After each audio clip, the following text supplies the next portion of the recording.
दिल्ली के जंतर मंतर पर एक शख्स कई दिनों से भूख हड़ताल पर बैठा है। वो ना सियासतदान है, ना किसी पार्टी का रहनुमा और ना ही कोई फिल्म स्टार। फिर भी उसकी एक आवाज पर पूरे भारत में बहस छिड़ जाती है। दिलचस्प बात ये है कि ज्यादातर लोग उसे सिर्फ एक फिल्म की वजह से जानते हैं। कहा जाता है कि आमिर खान की फिल्म 3 इडियट्स का मशहूर किरदार फुंगसुक वांगचुक इसी शख्स से मुतासिर था। लेकिन सवाल ये है, आखिर सोनम वांगचुक है कौन और एक आम लड़का लद्दाख के दूर दराज गाँव से निकलकर पूरी दुनिया में कैसे पहचाना गया? सोनम वांगचुक 1 सितंबर 1966 को लद्दाख के एक छोटे से गांव में पैदा हुए। इस गांव में स्कूल ही नहीं था, इसलिए जिंदगी के पहले 9 साल उन्होंने किसी उस्ताद से नहीं बल्कि अपनी वालिदा से तालीम हासिल की। मगर असल झटका उन्हें उस वक्त लगा जब पहली बार स्कूल पहुंचे। क्लास में उस्ताद हिंदी में पढ़ा रहे थे, जबकि सोनम सिर्फ लद्दाखी जानते थे। वो किताबें देखते थे, उस्ताद की आवाज सुनते थे, मगर समझ कुछ नहीं आता था। वहीं से एक सवाल उनके जहन में पैदा हुआ, अगर बच्चा ही ना समझे तो कसूर बच्चे का है या एजुकेशन सिस्टम का? ये सवाल उनके साथ बड़ा होता गया।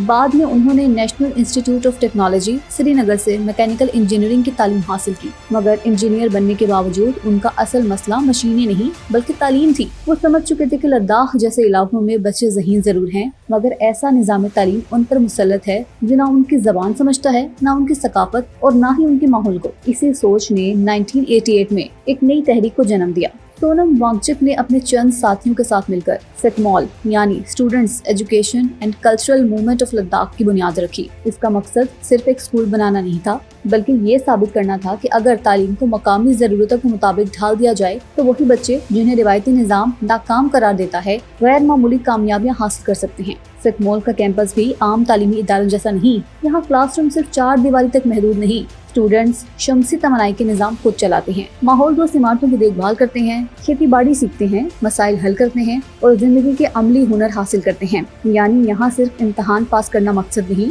बल्कि जिंदगी के लिए तैयार होना असल कामयाबी समझी जाती है। और शायद यही वजह है कि हजारों ऐसे तलबा जिन्हें कभी नाकाम समझा जाता था, बाद में तालीम और रोजगार के मैदान में नुमाया मकाम हासिल करने लगे। लेकिन सोनम वांगचुक की सोच सिर्फ तालीम तक महदूद नहीं रही। उन्होंने एक और मसला देखा, लद्दाख में पानी की कमी। दिलचस्प बात ये थी कि वहाँ पानी मौजूद था, मगर गलत वक्त पर। सर्दियों में हर तरफ बर्फ ही बर्फ होती थी, लेकिन बहार के आगाज में जब किसानों को पानी की सबसे ज्यादा जरूरत होती, बर्फ अभी पूरी तरह पिघली नहीं होती थी। सोनम वांगचुक ने इस मसले को एक मुख्तलिफ जाविये से देखा। उन्होंने सोचा, अगर बर्फ को इसी तरह महफूज किया जाए कि वो जरूरत के वक्त आहिस्ता आहिस्ता पिघले तो। इस ख्याल से वजूद में आया आइस टोपा। ये मखलूती शक्ल का मसनूई बर्फानी मीनार होता है। सर्दियों में पानी को फवारे की सूरत हवा में छोड़ा जाता है, जहाँ शदीद सर्दी से जमा देती है और आहिस्ता आहिस्ता बर्फ का एक बड़ा मीनार बन जाता है। जब बहार आती है तो यही बर्फ आहिस्ता आहिस्ता पिघलती है और फसलों को वो पानी फराहम करती है जिसकी उन्हें सबसे ज्यादा जरूरत होती है। एक सादा सा मगर ऐसा ख्याल जिसने पूरी दुनिया की तवज्जो अपनी जानिब खींच ली।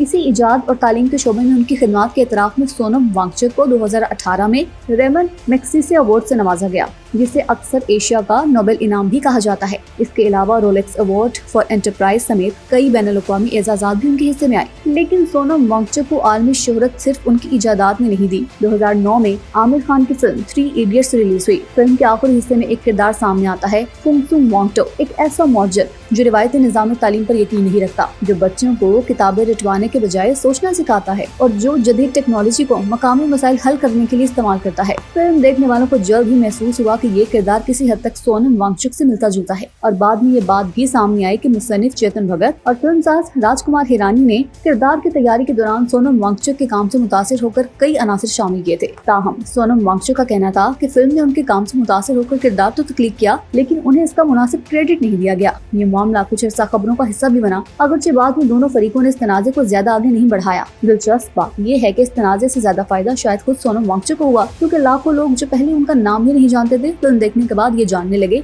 कि आखिर ये हकीकी सोनम वांगचुक है कौन। और जब उन्होंने उनकी असल जिंदगी के बारे में पढ़ा तो बहुत से लोगों को एहसास हुआ कि हकीकत फिल्म से कहीं ज्यादा दिलचस्प है। वक्त गुजरने के साथ सोनम वांगचुक सिर्फ एक उस्ताद या मौजूद नहीं रहे, वो लद्दाख के माहौल, पानी, तालीम और मकामी लोगों के हुकूक के लिए आवाज उठाने वाली एक नुमाया शख्सियत बन गए। उनका मौक़िफ़ हमेशा यही रहा कि तरक्की ऐसे होनी चाहिए जो मकामी लोगों और कुदरती माहौल दोनों को साथ लेकर चले। फिल्मों में हीरो मसाइल हल करते दिखाई देते हैं, मगर सोनम वांगचुक उन चंद लोगों में से हैं जिन्होंने हकीकी जिंदगी में मसाइल हल करके फिल्मी किरदार को जन्म दिया। दिया। यही वजह है कि आज सोनम वांगचुक किसी मसले पर आवाज बुलंद करते हैं तो लोग सिर्फ एक एहतजाज नहीं देखते, वो एक ऐसे शख्स को देखते हैं जिसने अपनी पूरी जिंदगी मसाइल का रोना रोने के बजाय उनके हल तलाश करने में गुजारी है। और शायद यही वजह है कि आज भी हजारों लोग उनकी बात सुनने के लिए तैयार हैं। अलबत्ता उनकी मौजूदा भूख हड़ताल, उनके मुतालबात और इसके सियासी पस मंजर की तफसील फिर कभी। आज की कहानी सिर्फ इतनी थी कि सोनम वांगचुक आखिर हैं कौन और वो आम लोगों से मुख्तलिफ क्यों दिखाई देते हैं। ये है द ब्रीफ पाकिस्तान।